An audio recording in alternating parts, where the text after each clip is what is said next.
산책하기 딱 좋은 토요일 아침, 우리 산책할래요?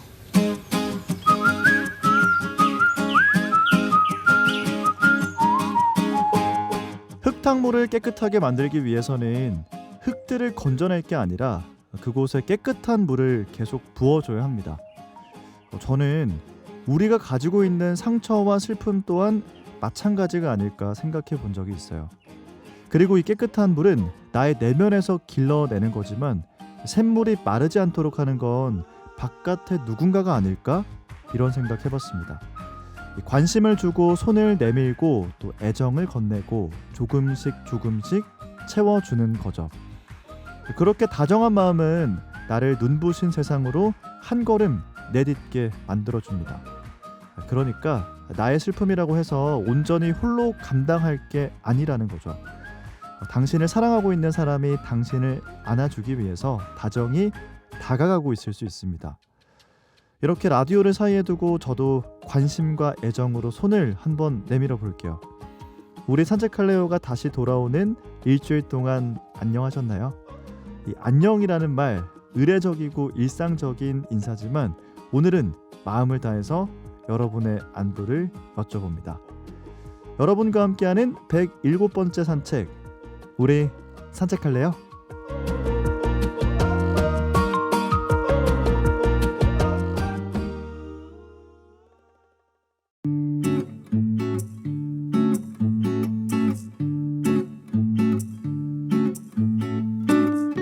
어두운 터널을 지나가기 위해서 눈부신 세상 쪽으로 한 걸음 나아가기 위해서 우리는 그 곁에서 나를 응원해줄 사람이 필요할 때가 있습니다.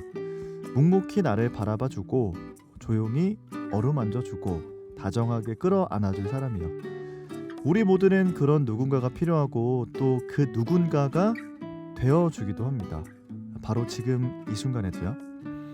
온기가 그리울 때 소중한 이들에게 용기 내어 다가가고 싶을 때 오늘 들려줄 책이 여러분에게 다정하게 가닿길 바랍니다. 책 읽는 아침 107번째 산책이고요. 오늘도 한영희 평론가와 함께 하겠습니다. 전화 연결이 되어 있습니다. 평론가님 안녕하십니까? 네, 안녕하세요. 네, 반갑습니다. 평론가님이 추천해 주신 책들이 너무 좋았다 이런 문자 많이 보내주셨거든요. 오늘도 어떤 책을 소개해 주실지 기대가 됩니다. 어떤 책인가요? 네, 오늘 여러분께 소개시켜드릴 책은 네. 백수린 소설가의 눈부신 안부라는 책입니다. 백수린 작가의 눈부신 안부. 네. 일단 어떤 분이신지 작가님 소개부터 들어볼까요? 네, 이 백수린 작가는 데뷔한 지는 좀 오래됐어요. 2011년 경향신문으로 등장하셨으니까 네. 벌써 한 13년 차쯤 된 베테랑에 진입한 소설가인데요. 어, 이때까지 낸 책으로는 소설집 폴레닌 폴, 참담한 빛, 네. 여름의 빌라 등이 있습니다. 그리고 또 활동을 또 오래 하시고 소설도 잘 쓰시다 보니까 네. 수상 이력이 되게 화려하세요. 그래서 한국일보 문학상, 현대문학상, 문제문학상, 젊은 작가상 등을 수상한 바 있습니다. 이 백수린 작가 같은 경우는 좀 특이한 이력이 있는데 예. 대학에서 불문학을 전공했고 그 공부를 계속 하셔가지고 네. 박사학위까지 받으셨어요. 어, 그래서 프랑스어 혹은 불문학에 대해 정통하신 편인데 네. 그래서 프랑스 작가의 작품을 한국어로 여러 차례 번역하기도 했습니다. 대표적인 게 그 마르그리트 듀라스의 여름비라는 작품도 있고 네. 또 몇 해 전 그 노벨 문학상을 받은 네. 아니 에르노의 여자아이 기억이라는 작품도 백수린 작가가 번역한 바 있습니다. 그렇군요. 아니 에르노 작가도 이제 노벨 문학상을 받게 되면서 한국에서도 많은 분들이 관심을 갖고 있는 분인데 그분의 책 중에 한 권을 또 번역을 했다. 굉장히 특이한 이력을 갖고 계시는 분이네요. 자, 눈부신 안부 어떤 책입니까? 네, 아까 제가 말씀드리면서 그 백수린 작가가 펴는 책들을 다 소설집이라고 말씀드렸는데 네. 보통은 이제 좀 어느 정도 한 권, 두 권 정도 소설집을 내고 나면 장편 작업을 하기 마련이거든요. 네. 근데 백수린 작가는 특이하게 장편을 오랫동안 쓰지 않아 왔어요. 그러다가 이제 마침내 많은 독자들이 기다리던 장편 소설을, 그러니까 최초의 장편 소설인 거죠. 이 눈부신 안부가. 네. 이 눈부신 안부로 독자들을 만나게 됐습니다. 그래서 먼저 이 내용을 좀 말씀드리면 네. 이 소설의 주인공은 혜미라는 여성이거든요. 네. 이 혜미가 헝가리 출신 사진작가의 전시회장에서 요즘 말로는 구썸남이라고 할 것 같은 예전의 네, 썸남. 네네. 그쵸. 옛날에 썸을 탔던 남자인 음. 우재를 우연히 만나는 장면으로 시작을 합니다. 네. 그래서 혜미와 우재는 대학 시절에 같은 동아리 활동을 했던 사이예요. 네. 문학 동아리를 같이 했는데 서로에 대한 호감은 있었지만 좀 이상하게 계속 미묘하게 엇갈려서 결국 맺어지지 못하는 관계들이 좀 있잖아요. 네네. 그래서 혜미와 우재도 그런 관계로 지내오다가 연락이 끊겼는데 그 사진작가의 전시회장에서 다시 만나게 된 겁니다.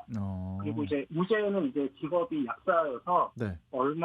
잠시 뒤면 제주도가 고향인데 거기 내려가서 약국을 개업할 예정이고 네. 혜미 같은 경우는 신문 기자였지만 지금은 그만두고 백수 생활을 하고 있는 형편이었어요. 그러니까 사실 오랜만에 다시 만났지만 다시 엇갈릴 운명이었던 거죠. 우재가 제주도로 내려가게 되니까. 네네. 그래서 우리 오랜만에 만난 김에 뭐 얘기나 하자 그래가지고 커피를 마시면서 네. 우재가 이런 얘기해요. 너 나중에 그 글 쓰는 사람이 된다면 이모에 대한 글을 쓰고 싶다고 나한테 얘기한 거 기억나? 이렇게 우재가 물어보는데 네. 혜미는 그 말을 한 걸 기억하지는 못해요. 그렇지만 그 순간 자기가 그 이모에 대한 이야기를 잊고 있었구나라고 네. 생각을 하면서 소설에 여기가 도입부고 네. 그 다음부터는 혜미와 이모의 이야기로 또 이야기의 축이 바뀌어서 전개가 됩니다. 그러니까 구썸남인 우재가 우연히 오랜만에 만난 혜미에게 혜미의 안부보다 너 옛날에 이모 이야기로 글 쓰고 싶다고 하지 않았냐, 이모 이야기를 꺼냈단 말이죠. 이 이모가 그렇죠. 좀 특별한 분이기 때문에 우재도 기억을 했을 것 같은데 어떤 분입니까? 네, 그러니까 혜미가 이야기한 이모는 네. 그 자신의 친이모이기도 하지만 친이모의 친구들이기도 하거든요. 네네. 그 이모들이 어떤 사람들이냐면 1970년대 초반에 독일로 파견된 간호사들입니다. 그러니까 우리가 타국 간호사라고 부르는 분들 있잖아요. 네. 그러니까 혜미의 그 친이모가 타국 간호사로 독일에 가서 간호사 일을 하다가 거기서 나중에 의대에 진학해서 졸업을 하고 의사로 근무하고 있었어요. 그래서 그 혜미는 13살 때 엄마가 독일로 신학을 공부하러 가면서 동생 혜나와 함께 독일로 잠깐 살러 갑니다. 그때 이제 이모와 이모의 친구들을 만나게 된 거죠. 네. 근데 혜미가 이제 독일로 가게 된 데에는 좀 슬픈 사연이 있는데요. 네. 혜미의 언니가 갑작스러운 가스폭발 사고로 죽고 맙니다. 그래서 그 언니는 되게 공부도 잘하고 똑소리 나고 집안의 모든 기대를 짊어지고 자란 그런 장녀였거든요. 네. 그런 딸이 죽고 나니까 그 부부 사이가 좀 되게 안 좋아졌나 봐요. 부모들이 서로 싸우게 되고 네. 되게 서로를 원망하게 되고 이렇게 하다 보니까 이렇게 우리가 같이 붙어있는 게 우리 둘에게 서로 좋은 것 같지 않다. 우리 잠시 좀 떨어져 있다. 이렇게 얘기해서 혜미의 아버지는 선생님이었는데 네. 부산으로 발령을 받고 혜미의 엄마는 그 독일로 신학을 공부하러 가게 된 것입니다. 그래서 거기서 이제 혜미는 이제 한인 커뮤니티가 있을 거잖아요. 그 독일의 그 도시에. 네. 주로 타족 간호사들이 거기에 정착하면서 만들어진 한인 커뮤니티에 이제 혜미도 자연스럽게 녹아들게 됩니다.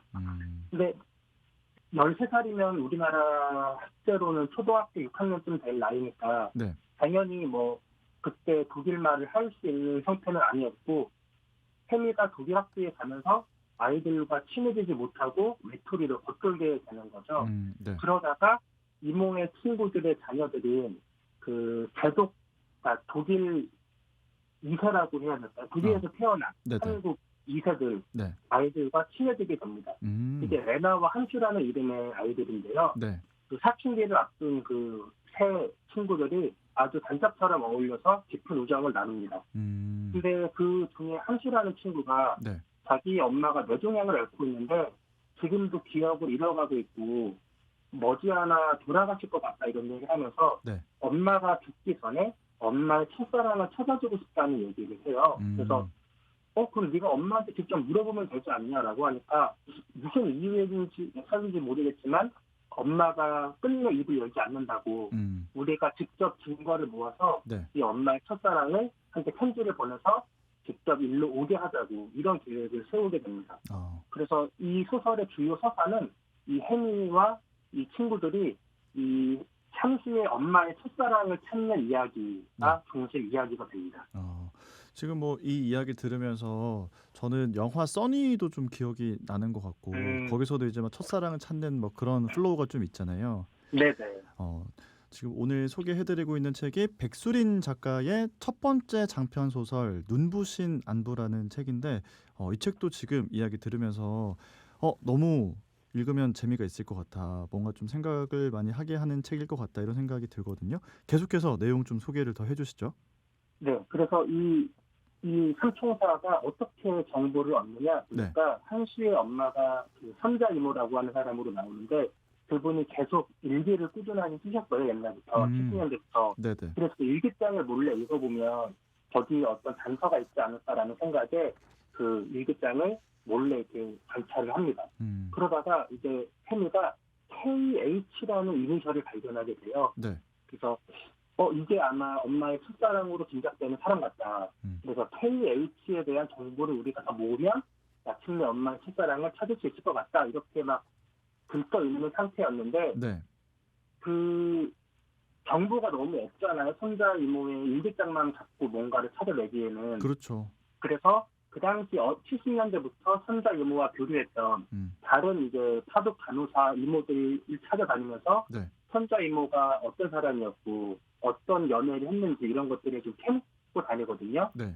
그러니까 그 과정에서 그 파독 간호사들이 손자 이모에 대한 얘기만 하는 게 아니라 자기에 대한 얘기도 좀 같이 하게 돼요. 네네. 그렇다 보니까 이 부분은 그 70년대 파독 간호사들이 독일에서 어떤 생활을 했는지 그것을 좀 특진하게 들을 수 있는 계기가 되어주기도 합니다. 네. 그래서 이제 이렇게 잘 진행되는데 싶었던 그 친구 엄마의 첫사랑 살기는 네. 갑작스럽게 중단되게 됩니다. 왜냐하면 그때 IMF가 터진 거죠. 그 IMF가 터지면서 그 환율도 되게 엄청 뛰어버리고 한국에서도 가족 해체 같은 게 되게 이슈가 됐잖아요. 그렇죠. 그러다 보니까 이제 혜미의 아버지가 더 이상 이렇게 가족이 떨어져 지내서 안 되겠다. 네. 같이 우리가 한 가족으로 모여 살아야겠다라는 생각을 하고 엄마를 불러들이게 되고 네. 다시 혜미는 2년간의 짧은 독일 생활을 마치고 한국으로 돌아오게 됩니다. 근데 그렇게 돌아오고 나서는 네. 그 IMF가 98년 그쯤이니까 이제 막 한국에서 인터넷이 들어올 시기거든요. 네. 당연히 독일에서는 아직 한국만큼도 인터넷이 빨리지 않았고 그렇다 보니까 독일에 있던 친구들에게 연락을 할 방법이 별로 없는 거예요. 네네. 그 항공 우편으로 편지를 써서 보내거나 이렇게 한번 보내면 몇 달에 걸쳐가지고 조금씩 이야기를 할 수밖에 없으니까. 그렇죠. 네네. 그리고 눈에서 멀어지면 마음에서 멀어진다는 게 친구 사이도 마찬가지거든요. 네네. 그래서 거기서 만난 한수와 레미와는 자연스럽게 좀 멀어지게 되고 손자 이모, 뭐 KH 이런 이름도 잊고 살아가게 됩니다. 네. 근데 그러다가 우연히 이제 하지만 한수는 계속 혜미만 믿고 있었어요. 혜미가 어쨌든 KH라는 이름도 찾아내고 네. 그 사람이 너희 엄마의 첫사랑일 거라는 걸 알려줬기 때문에 그 이후에도 기회가 될 때마다 혹시 뭐 더 진행 사항이 있는지 엄마가 곧 돌아갔을 것 같으니까 어떻게 좀 알아낸 게 있는지 막 네. 물어보는데 그거를 이제 혜미가 다 뭐 겨우 고등학생이든 나중에서 알아낼 수가 없으니까 네. 그냥 나중에 무시하고 말거든요. 근데 자기가 그 한수의 부탁을 잊고 있었다는 사실을 그 우재를 만나고 얼마 지나지 않아서 불현듯 깨닫게 됩니다. 네네. 그래서 내가 그 친구의 부탁을 잊고 있었네. 한때 내가 KH라는 사람을 찾아서 엄청 헤맸는데 지금 이 혜미는 백수가 됐으니까 네. 지금 나는 시간도 되게 많은데 그러면 그 예전에 지키지 못한 약속을 지금 한번 지켜볼까? 이런 마음으로 KH의 정보를 다시 수소문해 나갑니다. 그래서 결국은 찾게 돼요. 네. 그 혜미가 그 선자 이모가 다녔던 교회가 있는데 네. 그 교회를 직접 방문해서 그 선자 이모를 기억하는 사람들을 다 수소문한 다음에 그 사람의 아는 사람을 통해서 결국 그 KH라는 사람의 이름이 근호라는 것을 알게 됩니다. 네. 그래서 천근호라는 이름을 이제 알게 된 다음에 혜미로서는 이제 거의 다 찾은 거죠. 그래서 혜미가 천근호 씨를 만나서 뭘 하려고 하냐면 그 선자 이모의 일기장을 나중에 그 한수가 독일에서 혜미한테 모두 다 보내줬거든요. 네네. 이걸 보고 엄마의 첫사랑을 꼭 찾아달라고. 근데 거기에는 이제 KH를 향해 적은 편지 같은 것들이 많은 거죠. 보내지 못한 일기를 빙자한 편지들이. 네. 그래서 이거를 천근호 씨에게 꼭 보내주고 싶다. 이런 생각으로 천근호 씨를 만나러 갑니다. 그래서 천근호 씨를 만나러 커피숍 그 천근호 씨의 집을 찾아갔는데 네. 딱 만나는 순간 이제 혜미가 좀 충격에 빠지는 거죠. 반전이 있죠. 왜냐하면은 네, 그 혜미는 당연히 첫사랑인 천근호 씨가 남자일 거라고 생각을 했거든요. 네. 근데 이 천근호 씨가 여성이었던 거예요. 음. 그래서 그 둘의 사랑이 이렇게 쉽지 않았고 왜 그 선자 이모가 자기의 첫사랑에 대해서 얘기해달라고 할 때 굳이 입을 꼭 다물었는지 여기서 좀 납득이 되는데 네네. 그 천근호 씨 역시 이제 마찬가지의 마음이었던 것 같아요. 그래서 나중에 혜미가 전해준 그 편지를 받고 그 선자 이모의 그 노트들을 다 받고 그거를 며칠에 걸쳐서 읽은 다음에 혜미한테 이렇게 이메일을 보내요. 당신이 이렇게 나를 힘들게 찾아준 덕분에 내 한때 그 사랑했던 사람이 나에게 보낸 마음들을 다 하나하나 읽으면서 시간을 보낼 수 있어서 너무 감사했다. 하지만 나는 내가 죽고 나면 이 노트들을 다 태워버릴 거다. 그리고 나의 자녀들이 이 사실을 아는 것을 원하지 않는다. 이제 그렇기 때문에 하지만 그 당신의 이 마음으로 인해서 이렇게 선자의 기록이 나에게 닿게 된 것에 대해서 감사한다. 이런 이제 인사를 전하거든요. 네네. 그러면서 이제 그 선자 이모의 첫사랑 찾기는 일단락이 되는데 이 소설의 앞뒤를 감싸고 있는 다른 에피소드가 우재와의 만남이에요. 그렇죠. 아까 시작에서도 우재를 우연히 만났다가 또다시 엇갈렸다고 얘기했잖아요. 그 우재가 제주도 가면서 엇갈리게 되는데 그 이후에 혜미가 그 선자 이모의 첫사랑을 찾아 나서는 틈틈이 우재가 계속 무슨 결혼식이 있다, 뭐 다른 볼일이 있다라고 하면서 주말마다 서울에 와서 혜미와 일종의 데이트를 합니다.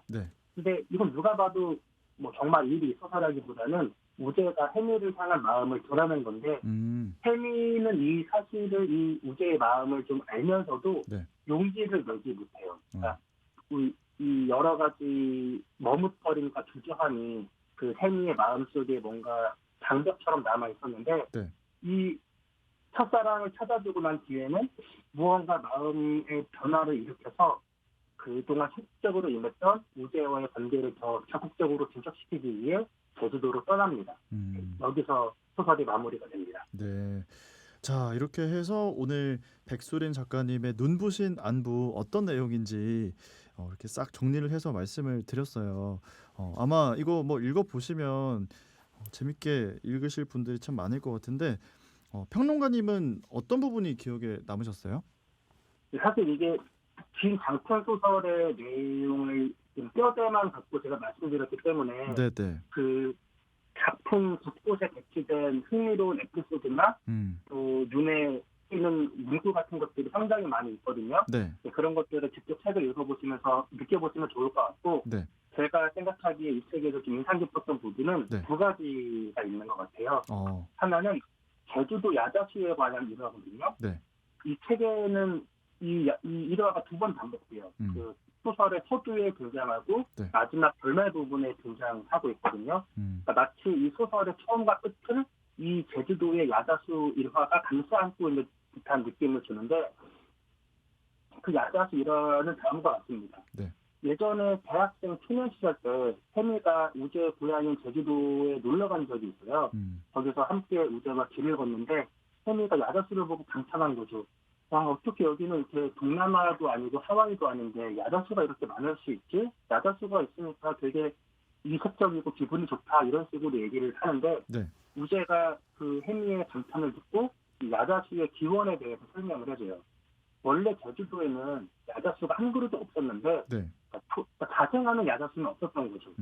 1970, 80년대에 제주도를 관광지로 개발하는 과정에서 아름다운 남극의 풍경을 연출하기 위해서 해외에서 수입해서 심은 거다, 이 야자수는. 그래서인지 아닌지 모르겠지만 제주도의 야자수는 열매를 맺지 못한다는 그런 쓸쓸한 도시 전설 같은 게 있다, 이렇게 얘기를 해주거든요. 근데 우재는 그 쓸쓸한 이야기를 전한 다음에 이렇게 덧붙여요.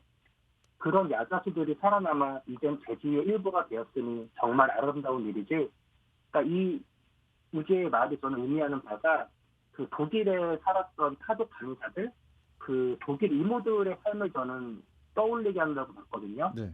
마치 야자수가 먼 이국에서 와서 한국에서 제주도에서 제주의 일부를 이루게 된 것처럼 그 파독 간호사들도 어린 나이에 낯선 독일 땅에 가서 여러 가지 외로움과 고생을 했지만 네. 결국 그 나라 땅에서 자신의 뿌리를 내리고 자신의 그 풍경에 하나로서 존재하게 되었으니까 쉽지는 않은 과정이었지만 마침내 그런 끈기와 노력을 통해서 그렇게 하나의 풍경으로 존재할 수 있게끔 완성되었다라고 하는 메시지가 네. 저는 좀 기억에 남았습니다. 그러게요. 이 제주도의 야자수와 이 파독 간호사의 그 삶과 이어지는 비유가 너무 인상적이네요, 진짜. 첫 번째는 그랬고 두 번째는 뭡니까? 네, 두 번째는 해미가 독일에서 거짓말을 지어내는 장면인데요. 네. 그 아까 말했듯이 해미는 독일어를 잘 못했기 때문에 독일 학교에서는 친구들이 거의 없었어요. 근데 엄마는 항상 학교 갔다 오면 물어보는 거죠. 오늘 뭐 친구는 많이 사귀었어? 네. 오늘 친구들이랑 뭐 하고 놀았어? 그냥 이렇게 엄마는 뭐 별 생각 없이 물어본 거지만 어린 혜미에게는 그게 굉장히 스트레스였던 거예요. 만약 여기서 엄마 나 친구 한 명도 없어라고 얘기하면 엄마가 또 슬퍼하거나 괴롭지 않을까. 안 그래도 언니가 죽었기 때문에 힘든 엄마를 네. 내가 더 힘들게 할 수 없다 이런 생각으로 막 지어내서 얘기를 해요. 오늘은 이런 친구가 생겼고 이 친구의 뭐 버릇은 이렇고 이 친구는 늘 뭐 이렇게 해라고 하면서 거짓말로 이제 상황을 지어내는데 네. 이게 진짜 같은 거짓말을 해야 되기 때문에 아예 노트 한 권을 들고 이야기를 막 떠내려가는 거예요. 네네. 근데 그게 저는 해미가 쓴 첫 번째 소설이라고 생각을 하거든요. 그래서 이 해미가 나중에 문학 동아리에 들어갔다 그랬잖아요. 네. 근데 문학 동아리에서 한 편의 소설도 쓰지 않아요. 근데 그게 어린 시절에 거짓말을 많이 했던 거에 대한 트라우마가 좀 있는 거죠. 내가 마치 평생 해야 될 거짓말은 독일에서 했기 때문에 더 이상 지금은 거짓말로 무언가를 쓰고 싶지 않아. 이런 마음이 좀 있었던 것 같은데 네. 하지만 그 거짓말이 단순히 거짓말이 아니라 그 어떤 기적을 만들어낼 수 있는 가능성을 품고 있는 거짓말이라는 게 이 작품의 뒷면에서는 등장하거든요. 네. 그거 좀 일종의 스포일러이기 때문에 직접 작품을 읽으면서 네. 확인해 보시면 이 해미가 처음에 했던 거짓말이 어떤 가능성으로 발전하고 있는지를 좀 느껴볼 수 있는 기회가 될 것 같습니다. 지금 사실 이제 이야기의 뼈대만 좀 정리를 해서 말씀을 드렸음에도 불구하고 굉장히 좀 몽글몽글하고 감성적인 그런 느낌을 많이 받을 수가 있습니다. 아마 이런 감성을 좋아하시는 분들이라면 읽어보시면 참 좋아하실 것 같다는 생각이 드는데 평론가님께서 생각했을 때 이 책 어떤 분들이 재밌게 읽으실 것 같으세요? 네, 저는 말씀하신 것처럼 백시린 작가의 소설이 네. 어떤 면에서는 되게 여리고 감성적으로 보이지만 네. 그 안에는 쉽게 꺾이지 않는 단단함 같은 것도 들어있거든요. 네. 그래서 이 특유의 감성을 좋아하시는 분들은 아마 되게 즐겁게 읽으실 수 있을 것 같고 네. 또 하나는 이 파독 간호사의 삶에 대해서 좀 알고 싶다 이런 생각이 드시는 분들은 그 인문의 의미에서 네. 이 책이 큰 도움이 될 수 있을 것 같아요.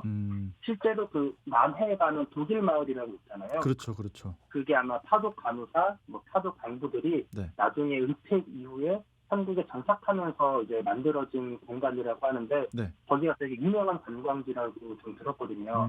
그래서 아마 그런 독일 마을에 네. 놀러 가는 곳은 분이나 아니면 앞으로 가볼까 하는 생각이 있으신 분은 이 눈부신 안부를 읽으면 그 당시 파독 간호사들의 삶에 대해서 조금 더 생생한 어떤 실감을 가지고 그 공간을 즐길 수 있지 않을까 생각합니다. 그러게요. 이번 주에 이 책 읽어보시고 이번 달에 시간 내셔서 한번 남해 독일 마을까지 다녀오시면 참 좋은 코스가 되지 않을까 싶습니다. 이 책 재미있게 읽었습니다 하시는 분들께 추천해 줄 수 있는 책 어떤 게 있을까요? 네, 다양한 책들이 떠올랐는데 네. 저는 이왕 백시리 작가의 첫 장편 소설을 읽은 김에 네. 백수린 작가의 다른 책을 한번 더 읽어보시면 어떨까 싶었어요. 네. 그래서 백수린 작가가 2020년에 펴낸 소설집 여름의 빌라라는 책이 있거든요. 네.